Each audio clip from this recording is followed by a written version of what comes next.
그 뭐냐면 상가건물 임대차 보호법에서 그 주택임대차 같은 경우에는 계약기간이 2년이면 그 2년 기간 동안에 보증금이나 월세 올릴 때 5%로 제한을 받아요.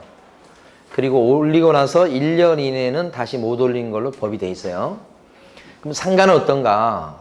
상가 임대차 계약기간을 2년 했다 그러면 그 계약기간 2년 동안에 올릴 수는 있는데 역시 5% 제한 받고 또 올린 지 1년이 안 돼서는 다시 못 올려요. 똑같죠, 거기는? 뭐가 다르냐? 상가는 실질적으로는 10년을 보장해 주는 거예요. 뭘 통해서? 갱신 요구. 그래서 갱신 요구를 해가지고 다시 뭐예요? 뭐 2년이 됐잖아요, 이번에? 그러면 그 다시 갱신 요구를 통해서 늘어난 기간 2년 중에도 5%의 제한을 받는 거예요. 무슨 말인지 모르세요? 갱신 요구를 하면 2년이 되거든, 또. 2년 계약했으면 또 2년 돼. 그럼 그 2년 기간 중에도 올릴 수는 있는데 올릴 때 5%를 초과해서 올릴 수는 없다는 뜻이에요. 그럼 또 2년 뒤에 또 갱신 요구 또 하잖아. 할 수 있잖아요. 그럼 갱신 요구하게 되면 그때도 뭐예요? 5%를 초과해서 올릴 수는 없다. 이렇게 되는 거예요. 그러니까 실질적으로는 갱신 요구를 통해서 보장받는 10년 동안 5%로 제한을 받게 되는 거예요. 근데 그 5%라고 하는 게 올린 거 다 합쳐서 5%가 아니고 올릴 적마다 5%라는 거예요. 그러면 10년 동안, 상가 같은 10년 동안 올릴 때 매년 올릴 수 있잖아, 법적으로. 그 매년 올리면 올릴 때마다 5%, 또 5% 이렇게 된다는 얘기예요. 그러니까 사실 법대로 한다면 매년 올려버리면 무지하게 많이 올릴 수 있어요. 대신 상가 임차인이 죽어버리겠죠. 그러면 상가 임차인이 더 이상 난 장사 못하겠어. 그렇게 될 수가 있으니까 그것도 이제 건물주인 입장에서 상황을 봐가면서 해야 되는 거지. 그리고 그 갱신 요구했을 때 무조건 그 요구한 그 금액이 다 올라간 금액이 되는 게 아니에요. 상대방이 임차인이 못 받아들이면 분쟁 조정 신청을 해요. 두 군데 할 수 있어요. 일단 분쟁 조정위원회가 있습니다. 거기에 하는 방법이 하나 있어. 재판 가기 전에. 거기서 안 먹히면 재판 가면 판사가 사람이에요. 올린 거 보고 주변의 시세 보고 너무 심하다 싶으면 판사가 조정을 또 해요. 됐습니까, 답변이? 네. 자, 이제 빨리 가야 됩니다, 이제. 17번까지 했죠? 18번에서는 임차인이 주선한 신규 임차인과의 임대차 계약을 거절함으로써 기존 임차인이 권리금 회수하는 것을 방해하는 행위를 하면 안 되죠. 그 방해하는 행위에 해당하지 않는 것은 그랬습니다. 보니까 방해하는 행위가 뭐가 있어요? 임대인이 자기한테도 권리금 달라고 한다든지 아니면 임대인이 자기도 진짜 권리금 받아 먹는다든지 아니면 신규 임차인한테 압박을 해서 기존 임차인한테 권리금을 못 주게 한다든지 아니면 많이 올려버린다든지 그걸 요구한다든지 그러면 이제 해방 놓는 거죠. 그래서 1번처럼 현저히 고액 1번에서는 둘째 줄. 그 다음에 2번 지문에서는 권리금을 임대인이 요구하는 거예요. 지금 임대인이 요구한다고 다른 게 아니고.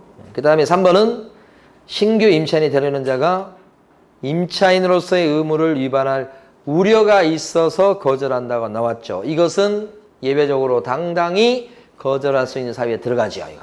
예? 3번이 정답이에요. 그래서 그 다음에 4번은 권리금을 갖다가 현실적으로 임대인이 수수 받아먹는다는 뜻이에요. 그것도 방해 놓는 거고 5번은 권리금을 지급하지 못하게 한다. 기존 임차인에게 이것도 방해 놓는 거지. 방해하는 거. 자, 그 다음에 이제 19번 갑니다. 틀린 것은 했고 19번의 1번은 어디가 틀렸습니까? 3개월 전부터가 아니고 6개월 전부터. 그죠? 옛날에는 3개월 전이었어요. 바뀐 게 6개월이에요. 그러니까 3개월 전부터 종료 시까지 요 사이에 데려와라 이거예요. 요렇게. 요 사이에. 예.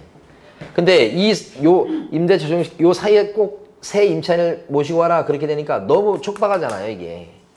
그래서 반성을 하고 6개월까지 넓혀준 거예요. 지금은 6개월 전부터 종료 시까지 이렇게 데려올 수 있는 그 기간이 넓어진 거예요. 응? 어떤 분은 공부하시면서 이제 작년에도 하신 분들은 3개월인지 6개월인지 헷갈린다고 이렇게 하신 분이 있어. 작년에 공부하셨던 분. 처음 하신 분들은 헷갈릴 거 없지. 그냥 6개월이니까. 근데 공부하셨던 분들은 늘어났다고 생각하셔야 돼. 아시겠죠? 두 개 중에 어떤 거예요? 늘어났다니까. 기간이. 그래서 권리금 받아먹을 수 있는 기회를 넓힌 거죠. 응? 그래서 1번이 틀린 겁니다.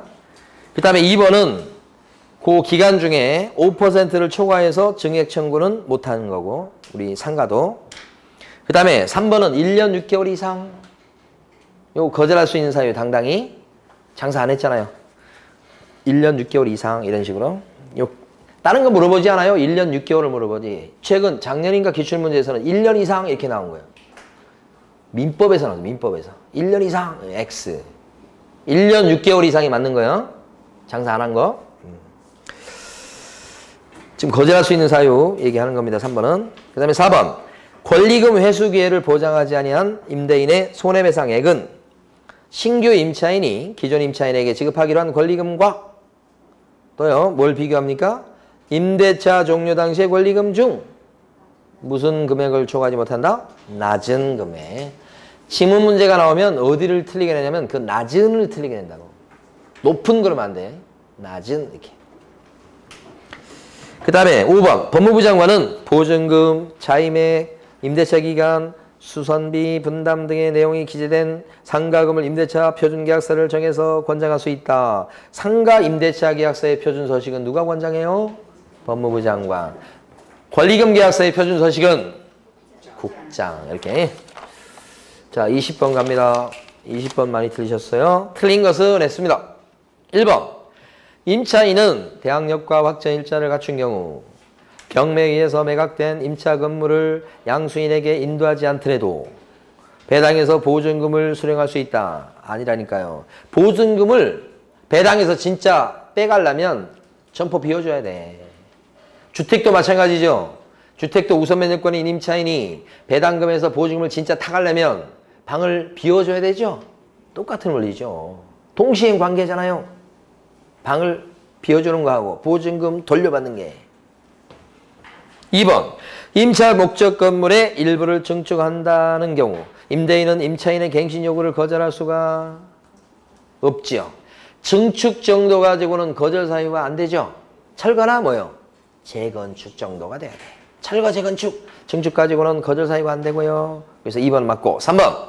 임대인의 동의를 받고 전대차 계약을 체결한 전차인은 임차인의 갱신 요건 행사 기간 이내에 임차인을 대위해가지고 임대인에게 갱신 요건을 행사할 수가 있다. 전차인도요. 4번. 권리금이란 영업과 관련된 유형, 무형의 재산적 가치의 양도 또는 이용 대가로서 임대인 또는 임차인에게 보증금이나 차임 이외에 지급하는 금전 등의 대가를 권리금이라고 한다. 그 권리금을 지금 누구에게 주는 금전 등이에요?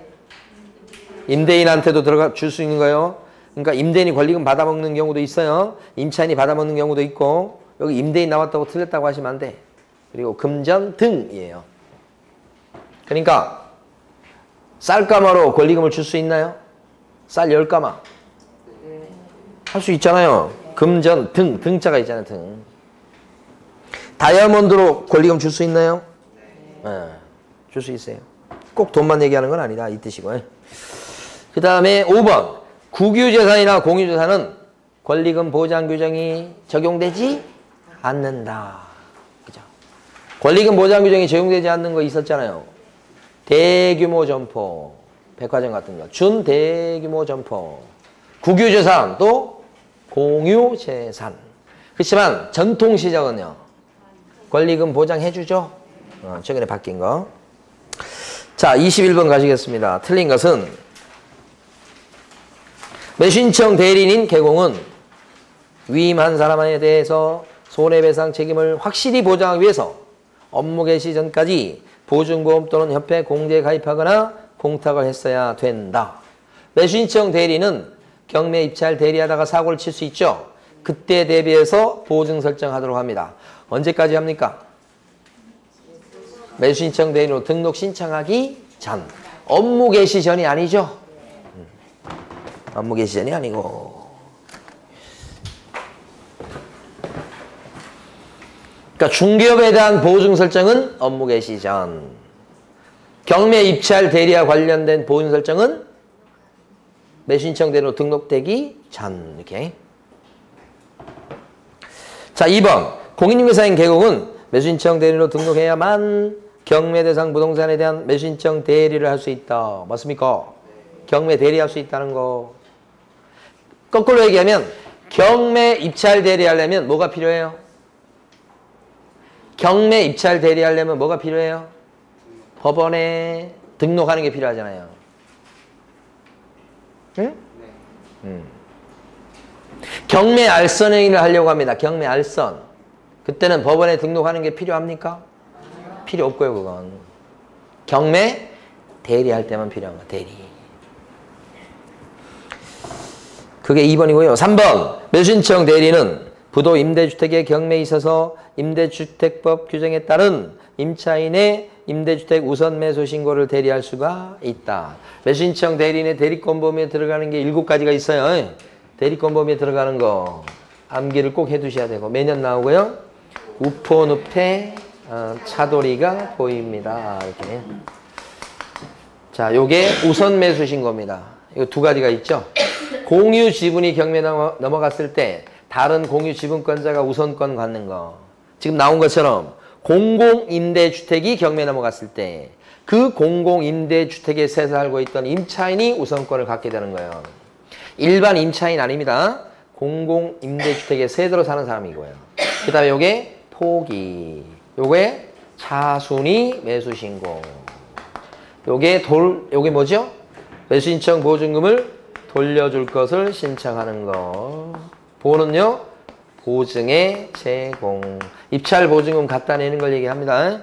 요거 입자는요, 입찰표 작성 제출. 입찰표 쓰는 거요. 요게 2가지로 치면 총 7가지. 자, 그러니까 3번은 요 우자에 들어가는 겁니다. 그 중에 요거. 자, 4번. 이 규칙상의 업무정지 기간은 1개월 이상 2년 이하로 한다. 업무정지 기간은 어떻게 돼요? 맞아요. 한 달 이상, 길면 2년까지 이렇게 되죠. 이것도 한번 나왔었죠. 5번. 매수신청 대리는 매수신청 대리 대상물의 권리관계, 경제적 가치, 매수인이 부담해야 될 사항 등에 대해서 위민에게 성실 정확하게 설명하고 등기부 등본 등 설명의 근거 자료를 어떻게 해야 된다고요? 보여줘야 된다. 그러니까 중개 대상물에 대한 확인 설명과 방법은 똑같아요.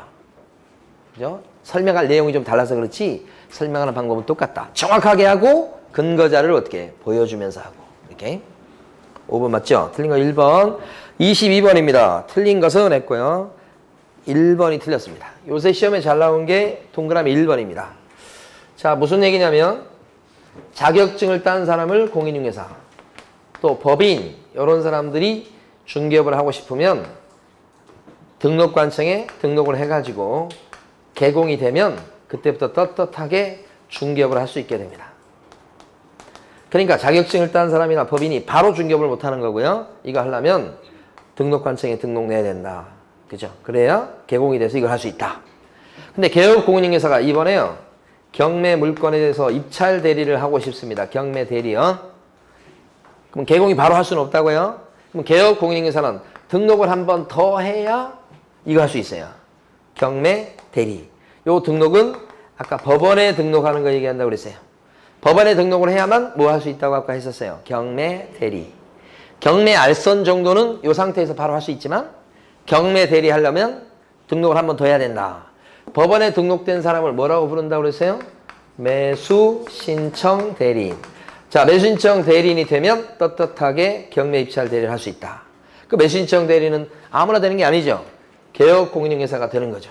개업공인중개사 중에서 자격증을 갖고 있는 공인중개사인 개공이나 아니면 법인 개공, 이런 사람이 법인 개공, 이런 개공이 매수신청 대리로 등록될 수 있고, 부칙 개공은 어떻습니까? 안 끼워주죠. 중개업이나 해야죠. 이렇게. 여기가 될 수 있다. 이런 얘기죠. 그런데 자, 여기서 이제 중요한 게 자격증이 있다고 해서 매수신청 대리로 이렇게 바로 등록을 낼 수가 없어요. 일단 개공이 돼야 이걸 매수신청 대리로 등록을 받아주는 거예요. 그래서 만약에 개업 공인중개사가 자발적으로 폐업을 했습니다.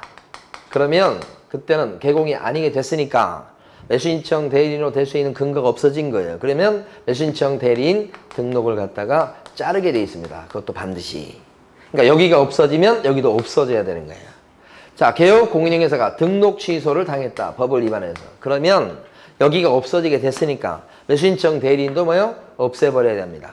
이것도 등록 취소 사유입니다. 절대적. 만약에 개업 공인중개사가 자격 취소를 당했다고 해봐야 자격 취소는 자격이 없어지는 거예요. 그럼 법상 자격 취소당하면 등록이 잘리게 돼 있어요. 그럼 자격 취소 당했다 그러면 이거 없어지게 되는 꼴이니까 매수신청 대리인의 등록도 취소시켜야 되는 거예요. 지금 원리가 같은 거예요. 여기가 없어지면 여기도 없어져야 된다는 거예요. 자, 개업 공인중개사가 자발적으로 휴업을 합니다. 쉬는 거예요. 그러면 이 매수신청 대리 업무를 계속 할 수가 없어. 여기도 스톱이 돼야 돼요. 이게 업무정지예요. 아까 업무정지 기간이 짧으면 한 달, 길면 2년이 된다고 그랬었죠, 이렇게? 그러니까 여기가 휴업이면 여기는 업무정지. 여기도 일 못하게 하는 거예요.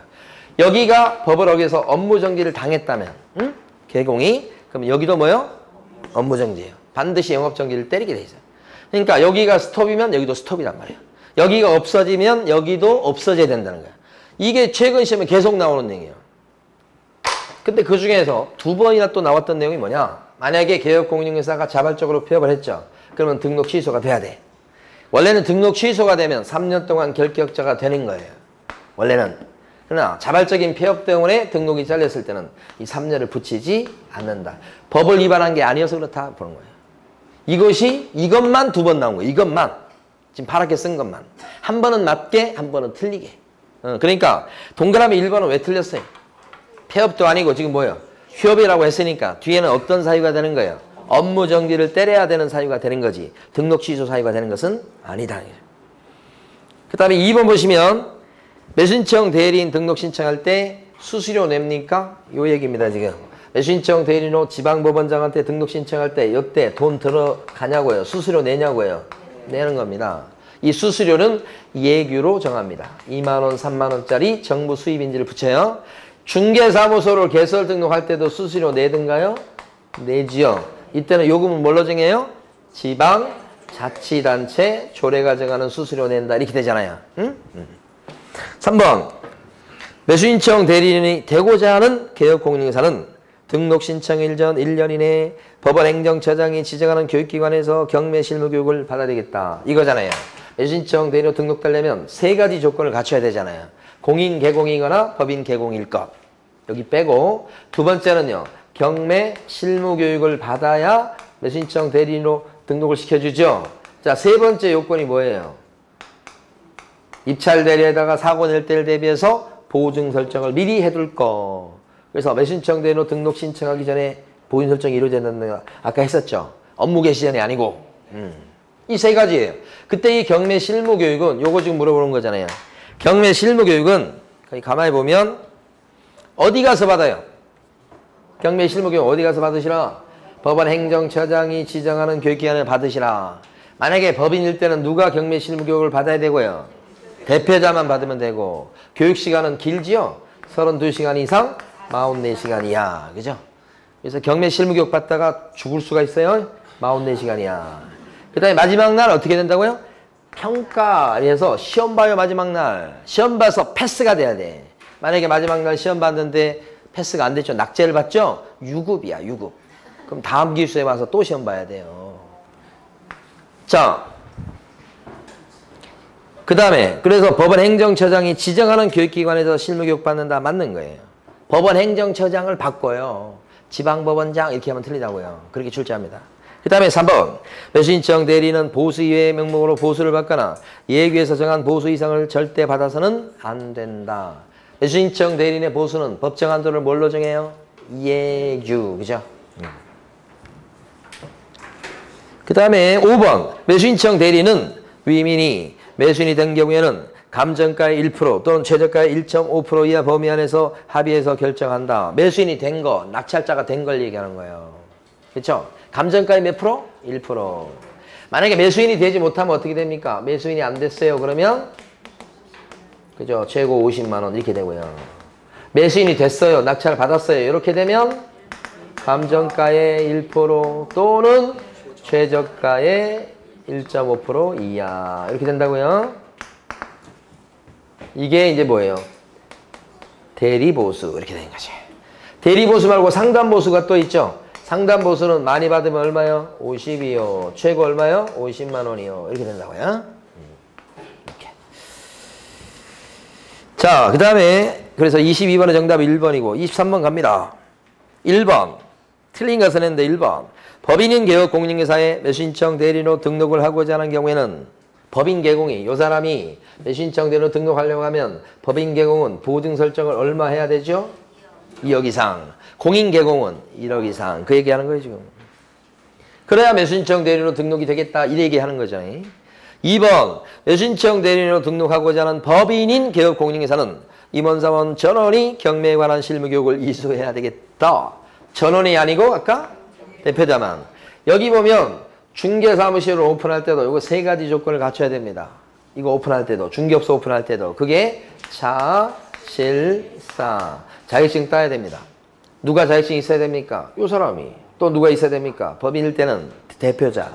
뿐만 아니라 대표자를 제외한 임원 중에서 3분의 1 이상은 증이 있어야 되겠다. 제산날 했었죠. 그 다음에 실무교육 받아야 되죠. 그래야 중개업소를 오픈할 수 있죠. 실무교육. 이 실무교육은 어디 가서 받습니까? 이 실무교육은 누가 실시하는 실무교육 받게 돼 있어요? 중개사무실 오픈할 때는 시도지사. 그렇죠? 이런 실무교육은요. 법인 같은 경우에 누가 받습니까? 지금 나온 대로.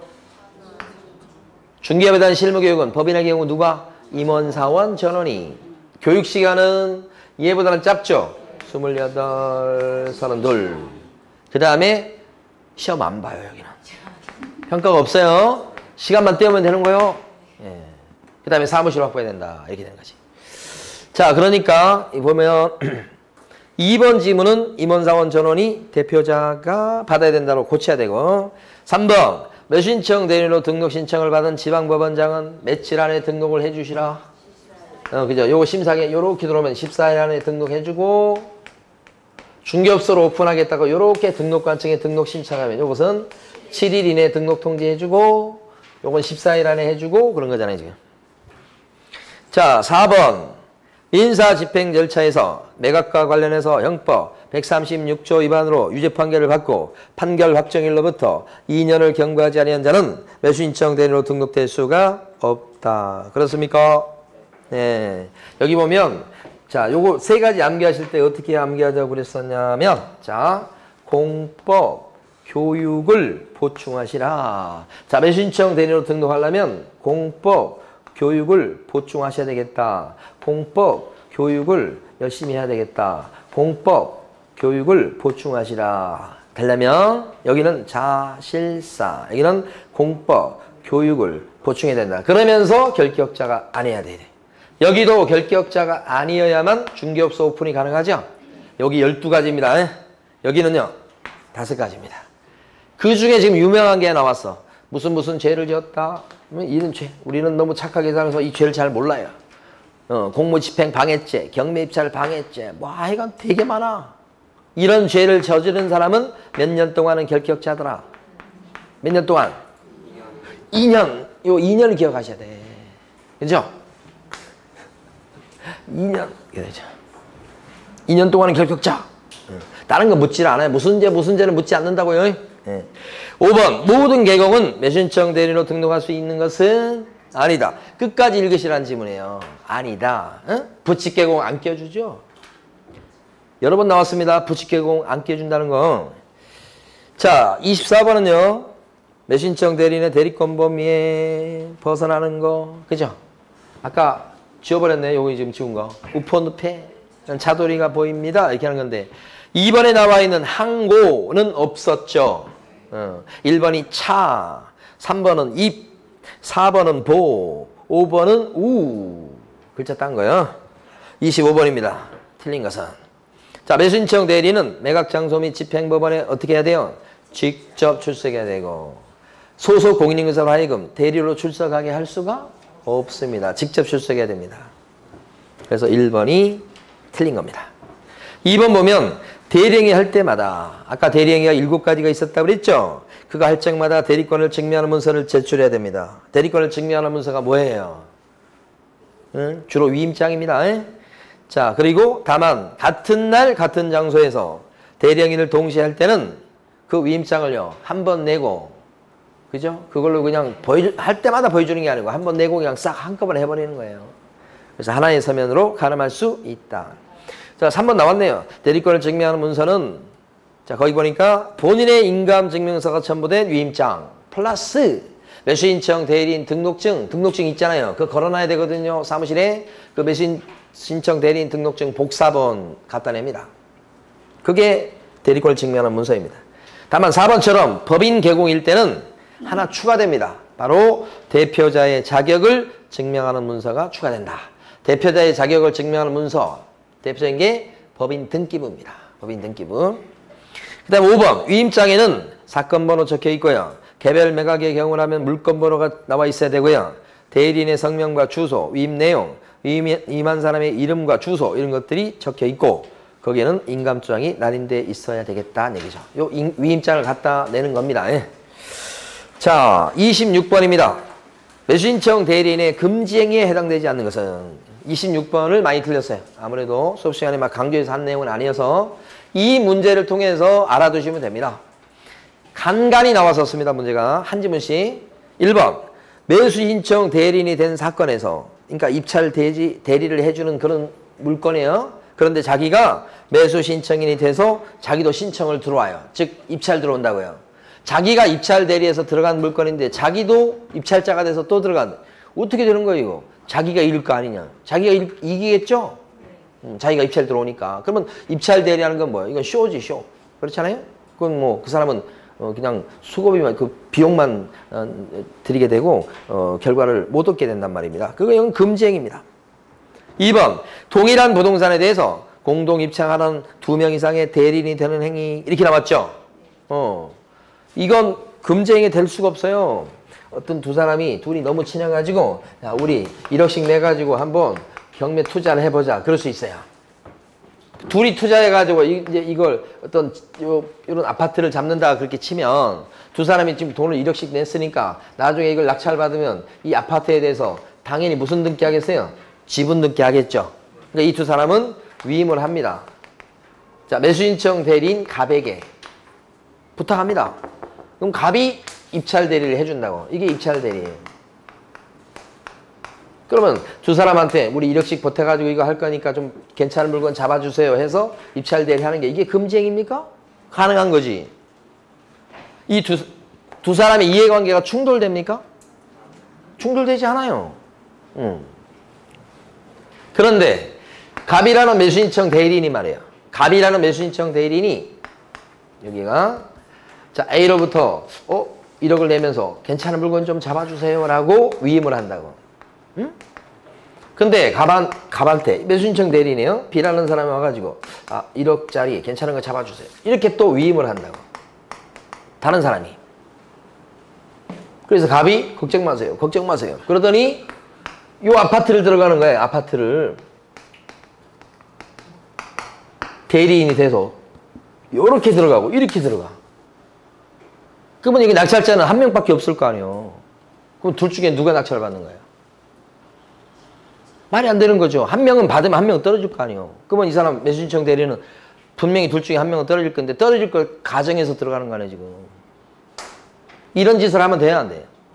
안 되는 거지 이거. 이 두 사람 이해관계가 충돌되기 때문에 이건 금지행위지만 이건 뭐예요? 아니 둘이 돈을 1억씩 내는 거니까 당연히 둘이 이해관계가 일치해요. 이해가 안 되세요? 몰라요? 이해관계가 둘이가 일치해. 그러니까 둘이 싸울 일이 없으니까 이 사람이 혼자 받아서 들어가주면 되는 거예요. 아니면 이건 두 사람이 이렇게 두 사람이 있으니까 A가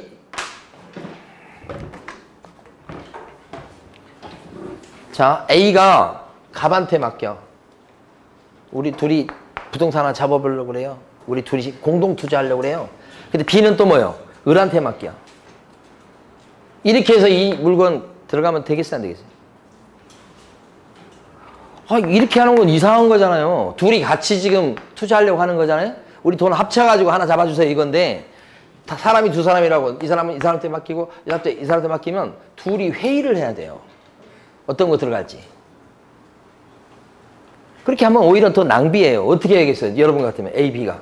여러분 친구하고 둘이 투자를 해. 그럼 한 사무실 사장님한테 가서 우리 합쳐가지고 좋은 거 하나 잡아주세요. 이렇게 하지. 그럼 두 사람한테 위임을 받다고 해서 두 사람이 이게 충돌되는 게 아니잖아요. 그럼 이건 금쟁이는 아니야, 이건. 이건 아주 정상적인 활동이야. 근데 이건 괜찮은 거 있어요. 괜찮은 거 있어요. 걱정 마세요. 같은 물건을 들어가. 한 사람은 질 건데. 그래서 2번은 금쟁이 아닌 거예요. 3번. 이중으로 매수신청 대리인 등록을 신청했다. 이렇게 했어. 3번. 이것도 안 돼. 그러니까 수원지방법원장한테 등록을 딱 해놓고 또 서울에 가서 남부지방법원장한테 또 등록을 해. 같은 사람이. 그러면 안 된다고. 우리 중개사무실도 이중 등록하면 안 되잖아. 그렇잖아요? 여기도 금쟁이에요, 이게. 이렇게 딱 되면 여러분들이 요약집에 있는 금쟁이 부분을 한번 봐야 돼. 복습하실 때 거기 다 있는지 진짜인지. 예? 자, 그 다음에 4번. 다른 개업 공인중개사의 명의를 사용한다고 돼 있죠. 이게 뭐야? 다른 개업 공인중개사의 명의를 사용한다는 게 뭐야? 다른 매수신청 대리인 이름을 빌린다는 거예요. 나는 매수신청 대리인이 아닌데 다른 사람 이름 빌려서 입찰 대리 들어간다고. 이건 다 금지행위야. 그 다음에 5번. 사건 카드 또는 확인 설명서에 허위 기재하거나 필수적 기재사항을 누락한다고 돼. 사건 카드에 허위 기재할 만한 게 뭐가 있어요? 여러분 생각해. 응? 사건 카드에 허위 기재할 만한 게 뭐가 있어요? 네? 보수잖아, 보수. 보수를 1,000만 원 받아놓고는 200을 적어, 거기다가. 그러면 안 된다고. 보수를 1,000만 원 받아놓고 아예 사건 카드에 누락을 시켰어, 보수 받은 걸. 안 되잖아, 그런 건. 그게 금쟁이란 말이에요. 에? 아, 이 문제를 통해서 알아주시면 돼. 내가 하나도 공부 안 한 게 여기 왜 나왔지? 어떡하지? 나 시험에 붙을 수 있는 거야? 그런 표정이야, 지금. 우리가 40문제를 보잖아. 그러면 40문제가 다 중요한 것만 보는 건 아니라고. 그렇게 중요하지 않는 거지만 공부하는 거라고. 근데 여러분 표정, 어떡해, 막 이런 표정. 이게 뭐야, 도대체. 지금 점심을 먹자는 거야, 안 먹자는 거야, 지금. 배고파 죽겠는데 아침도 못 먹었구만, 지금. 27번. 매수신청 대리인의 보수에 대한 설명 중 옳은 것으로 묶은 것은 그랬어요. 보수에 대해서. 기억번. 보수는 위임계약 전에 설명하고 그래야 되겠죠. 전에 설명해야 돼. 자기가 맡기 전에. 그리고 어디에다 기재해야 된다. 어디에다 기재해야 돼? 사건 카드지. 확인설명서가 아니지. 왜 확인설명서라고 됐을까? 중개보수하고 다르기 때문에. 중개보수는 어디에 적으니까? 확인설명서. 중개보수는 확인설명서. 그래서 중개보수는 따로 영수증을 써주지 않잖아요. 왜요? 확인설명서에 도장까지 찍어서 주고 그 확인설명서가 바로 영수증 역할을 하니까 따로 영수증을 안 써주잖아요. 그런데 매수신청 대리인의 보수는 사건 카드에 기재해가지고 그냥 자기가 갖고 있어. 주는 게 아니고. 따라서 별도로 뭘 써줘야 돼? 영수증. 그렇게 되는 거 아니에요, 지금? 니은번. 매수신청 대리 보수는 원칙적으로 50만 원 범위 안에서 당사자 합의해서 결정한다 그랬어요. 50만 원 범위 안에서. 에? 어떤 거요?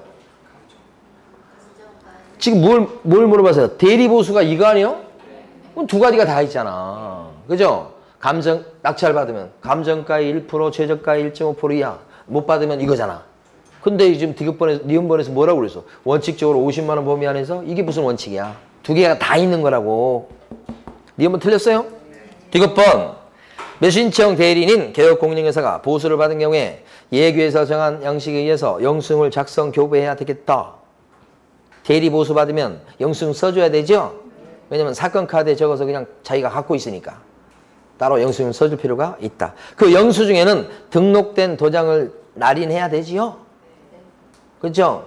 확인설명서도 매수신청 대리인이 등록시켜놓은 도장 날인하고 사건 카드에도 그 다음에 확인설명서에도 그 다음에 영수증에도 등록된 도장을 찍어야 되겠죠? 이렇게. 근데 영수증은 몇 년간 보존시키는 거예요? 아이고. 보존기간에 대한 규정이 없다. 사건 카드 5년, 확인 설명서 5년 이렇게 되지만 영수증은 5년 그런 게 없다고요. 리얼번. 배수신청 대리와 관련된 특별한 비용은 보수에 포함된 것으로 보고 별도로 청구하지 않는다. 리얼번 왜 틀렸어요? 보수에 포함된 것으로 보고 별도로 청구할 수 없는 것은 통상비용이야. 통상비용은 근거리 교통비요, 지하철 값이요, 버스 비용이요, 이런 거 가까이 갈 때. 그래서 제가 예를 들 때 제주 지방법원으로 입찰 대리 가는 거 예를 들었었잖아요. 그때는 비행기 타고 가야 되니까 그건 통상비용이 아니고 원거리 출장비가 돼서 특별한 비용이지. 그래서 왕복으로 해서 10만 원 넘게 들어가니까 그런 것은 실비로 받을 수 있다. 실비에 들어가는 것은 통상비용은 안 들어가고 뭐만 들어가요? 특별한 비용. 특실 30만 원 그런 거 한 적 있었잖아요. 특별한 비용만 실비에 들어간다. 실비는 많이 받아요? 30만 원. 그죠? 특실 30만 원. 그러니까 통상비용은 실비에 들어가지 않고 보수에 포함돼서 받은 걸로 치고, 그래서 따라서 별도로 청구할 수가 없다고요. 맞는 것은 여기서 디귿번 하나밖에 없죠? 정답 5번이에요. 28번 틀린 것은 1번. 개업 공인인증서는 위임계약을 체결하고 나서 확인 설명사항을 서면으로 작성하고 서명 날인하고 나서 위임한 사람한테 뭘 주는 거예요 지금? 확인 설명서를 주고서 그 사본을 사건 카드에 철을 딱 해가지고 몇 년간 보존하더라? 이게 확인 설명서의 보존기간 물어본 거죠? 3년이 아니고 5년. 중개 대상물에 대한 확인 설명서의 보존기간은 3년이었지만 매수신청 대리 대상물에 대한 확인 설명서의 보존기간은 1번처럼 5년이 돼야 되니까 틀린 거죠. 3년이 아니고 5년. 그 다음에 2번. 매수신청 대리는 사건 카드, 확인 설명서, 보수 영수증에서 중개사법에 따라 등록관청에 등록해놓은 인장을 가지고 서명 날인해야 되겠다. 3가지 서류. 사건 카드에다 도장 찍고, 확인 설명서에 도장 찍고, 영수증에 도장 찍고. 어떤 도장? 등록한 도장. 이때는 서명 및 날인입니까? 서명 또는 날인입니까? 그런 거 없습니다. 여기서는 그냥 서명 점 날인입니다. 그냥. 그래서 여기서는 밋이냐 또는이냐 묻질 않습니다. 중개사법에서나 그걸 묻는 거고, 매수신청 대리인의 등록 규칙이나 예규 여기에서는 그냥 조금 그냥 좀 이상하게 서명 점 날인 이렇게 돼 있어요. 그래서 어떤 분이 질문하시더라고 그걸. 서명 날인 여기 맞습니까? 맞아요. 그렇게 돼 있어요. 3번. 보수 지급 시기에 관해서 약정이 없을 때는 매각 대금 지급 기한일로 한다. 최근에 한번 출제가 됐었죠. 이 조문이 생긴 지 2년밖에 안 됐어요. 또 나올 겁니다, 이거. 이거 보는 순간에 중개보수 지급 시기를 갖다가 떠올려야 되죠. 중개보수 지급 시기는 언제요? 거래대금의 지급이 완료된 날로 한다. 그죠? 대금 지급 완료일, 잔금시. 자, 그 다음에 4번. 대리권을 증명하는 문서는 개별 매각의 경우에는 매 물건 번호마다 제출해야 되겠다. 예? 자, 이게 뭐냐? 조금 이게 출제 가능성이 높은 건 아니지만, 이거 지우면 안 되는데. 보세요. 4개 부동산입니다. 응? 이게 4채 아파트예요. 이게 주인이 전부 다 A예요. 그러니까 A가 이 사람이 소유자이기도 한데 대출을 받았어요. 은행에서. B은행에서 대출을 받았어요. 그러니까 A는 요 대출을 한 20억 받은 거예요. 4채를 담보 잡히고. 공동저당 이거 많이 설정됩니다. 실무적으로. 4채를 담보 잡고 지금 B은행에서 채권자죠? 20억을 꿨어. 보니까 이게 전부 다 한 채당 한 10억은 가는 거야. 4채를 다 담보 잡고 대출을 해줬지. 여기는 안심하고. 그런데 이자를 못 내는 상황이 발생했어요. 여기가. 그러면 B은행 입장에서는 어떻게? 이걸 경매로 넘길 수 있겠죠? 경매 넘길 때 방법이 2가지예요. 경매 넘어가는 모습이. 첫 번째는 요 4가지 부동산을 갖다가 일괄해서 경매를 매각하는 방법이 있어요. 그럼 일괄 매각은 어떤 거냐면 이 4개 부동산을 갖다가 이걸 패키지로 묶어서 이게 한 10억짜리면 지금 감정가가 한 40억 나오겠네. 40억. 어? 40억으로 이걸 경매를 붙여. 패키지로. 그럼 이거 낙찰받은 사람은 4채나 되지만 낙찰받은 사람은 1명이야. 1명. 이게 일괄 매각이야. 그러니까 이 일괄 매각은 어떻게 보면 도매로 파는 거야. 도매로. 응? 도매로 파는 거. 또 한 가지 방법은 뭐냐? 소매로 파는 방법이 있어. 이걸. 소매는 뭐냐 하면 4채가 되니까 별개 부동산이니까 이걸 따로따로 매각한다고. 이거 한 채, 이거 한 채, 이거 한 채, 이거 한 채, 이거 10억, 이거 10억, 이거 10억, 이거 10억 이렇게 해서 따로따로 매각할 수 있잖아 이렇게. 응? 이것을 무슨 매각이라고 그래요? 개별 매각이에요. 지금 설명드린 내용은 한 번도 수업 시간에 설명드린 적이 없는 내용이에요. 그만큼 출제가서 이렇게 높은 건 아니에요. 예, 근데 한번 공부해보자 이거지. 개별 매각, 요게 개별 매각이야 지금. 그러면 이것은 소매로 파는 게 되나서 둘 중에 거기서 나온 돈이 어떤 게 더 이거 나온 돈이 더 큰 돈이 나올까? 어떤 거 비싼 게 어떤 게 더 비싸게 파는 방법이야? 이거잖아 이거. 대부분 이렇게 해요. 이렇게 안 하고. 이렇게 하면 이 돈 이거 낚시하러 갈 사람이 몇 명이나 있다고. 근데 여기는요 많아지잖아. 각 물건별로 들어올 사람이 많잖아. 보통 이렇게 하지. 그러면 이것은 이게 경매에 붙였다 그러면 이게 경매에 붙여지는 물건에 대한 사건 번호가 2019 타경 사건 번호가 붙여져요. 1478 이렇게 돼. 그럼 요 덩어리째 가니까 이것은 경매 사건 번호가 똑같아. 2019 타경 1478 이렇게 돼. 근데 이거는요. 2019 타경 올해가 19년 맞죠? 그 다음에 1478 이렇게 하면 따로따로 매각할 건데 이게 어떻게 구별되겠어요 이게. 그래서 추가적으로 물건 번호를 붙여. 2번, 3번, 4번 이런 식으로. 그럼 끝에 가서 1번, 2번, 3번, 4번 이래서 경매가 진행돼. 사건 번호 끝에 뭘 붙여요? 이게 뭐예요? 물건 번호를 붙여야만 요거 1번이야 요게 2번이 요거야. 그래 구별되지 이거를. 그러니까 개별 매각일 때는 끝에 뭘 붙여요? 물건 번호를 붙이지. 그러면요. 이거 입찰 대리하는 사람은 입찰 대리하는 사람 생각해 보세요. 입찰 대리하는 사람 입장에서 봤을 때 자기 손님은 이걸 원해. 이게 괜찮겠어. 그러면 물건 번호 2번에 대해서 위임장을 갖다가 자기가 받아서 내야 되지. 3번 들어가지도 않을 건데 이걸 낼 필요는 없잖아. 그러니까 위임장이라고 하는 것은 개별 매각이다 그러면 사건별로 내면 안 되지. 구별되는 거니까. 뭐마다 내야 되겠어? 물건 번호마다 제출하는 거야. 사건마다 내는 게 아니고. 원래 경매는 뭐마다 내는데? 위임장은 뭐마다 내는데? 사건마다 내는 거야. 사건마다. 그런데 유일하게 뭐는? 개별 매각되는 경우는 사건마다 내가지고는 구별이 안 되잖아. 뭐마다 내야 돼? 물건 번호마다 내는 거지. 이해가 됩니까? 네. 자, 이해만 하시고 암기를 하셔야 돼. 그래서 개별 매각이다 그러면 여러분 점심은 틀려먹었어요. 개별 매각은 물건 번호마다 제출한다 이렇게 요걸 물어보면 되게 어려운 문제가 돼요. 개별 매각의 경우 사건마다 제출한다 그러면 틀려버려요. 뭐라고 해야 돼요? 물건. 그래서 사건마다 내는 게 원칙인데 예외적으로 개별 매각은 뭐마다 제출한다고요? 물건 번호마다. 그래서 개물이라고 암기를 해야 돼. 개물인데 잘 읽다 보면 괴물로 바뀌어요. 괴물. 개별 매각이 물건 번호. 요것만 물건 번호. 괴물. 예.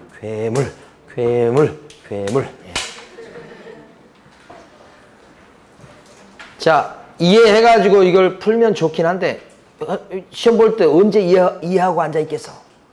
개만 나오면 뭐예요? 괴물 이렇게. 그거 빼고는 사건마다요. 자, 그 다음에 5번 매수인청 대리인 등록한 개업공인회사는 법원 행정처장이 인정하는 특별한 경우 사무소 간판에다가 법원의 희장 등을 표시할 수 있다. 5번이 좀 이상하잖아요? 그렇지만 5번 맞는 거예요.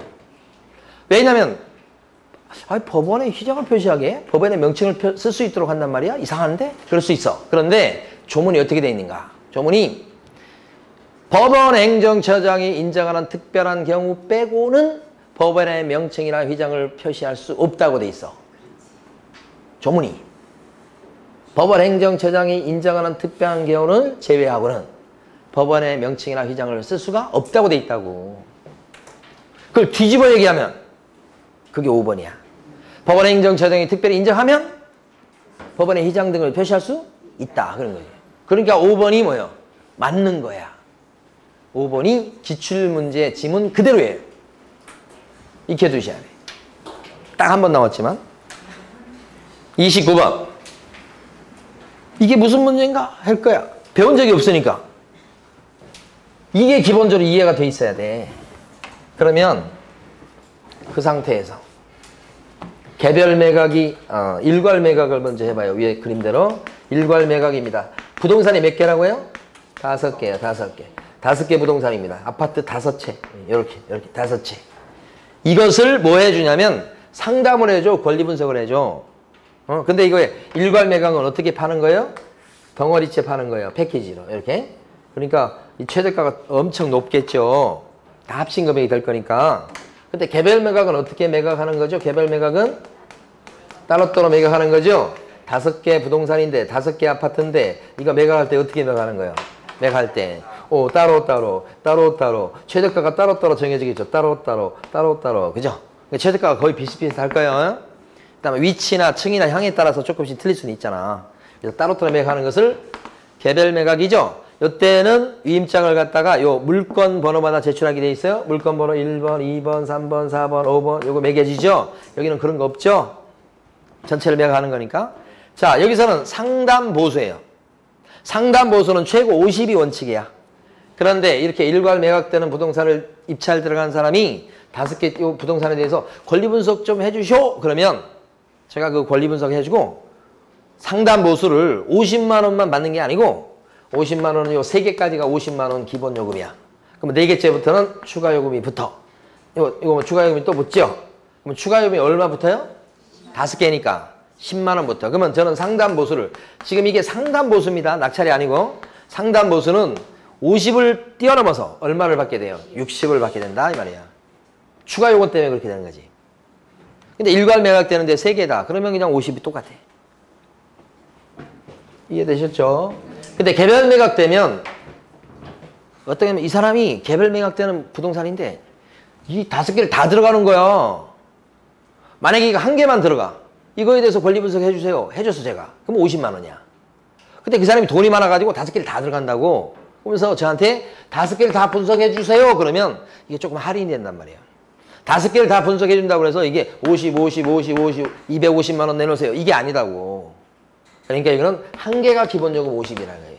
여기는 3개고 1개, 5개 다 들어갔을 때 전제하는 거예요. 그러면 1개가 50만 원이니까 2개째부터 뭐가 붙어요? 추가 요금이 5만 원씩 붙어. 그러면 추가 요금 얼마 붙은 거야 이게? 20만 원 붙었으니까 원래 최고 50인데 추가 요금 20 더 붙어서 얼마가 돼요? 70이요. 이건 한 사람이 5개를 다 들어가면서 권리 분석을 부탁했을 때 그런 얘기예요. 그럼 최고 70 이렇게 돼. 정답 몇 번이에요 그래서?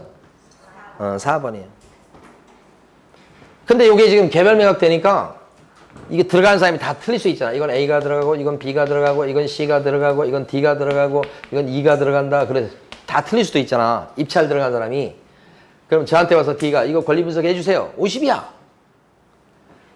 근데 동시에 C가 와가지고 저한테 권리 분석 해주세요. 50이야 그러면 이것도 50이고 이것도 50 되는 거야. 왜요? 따로 들어가니 따로. 다른 사람이 들어가니까. 근데 전부 다 A 하면서 저한테 권리 분석 해주세요. 그러면 할인이 된다니까 할인이. 이해되십니까? 네. 지금 제가 고민을 하고 있어요. 30번입니다 지금. 매수신청 대리인과 개공에 대한 비교 내용입니다. 1번 개공은 사무소 소재지 관할 시장군수구청장에게 등록해야 되지만 개공이니까. 그 다음 매수신청 대리인 B는 어디 가서 등록해요?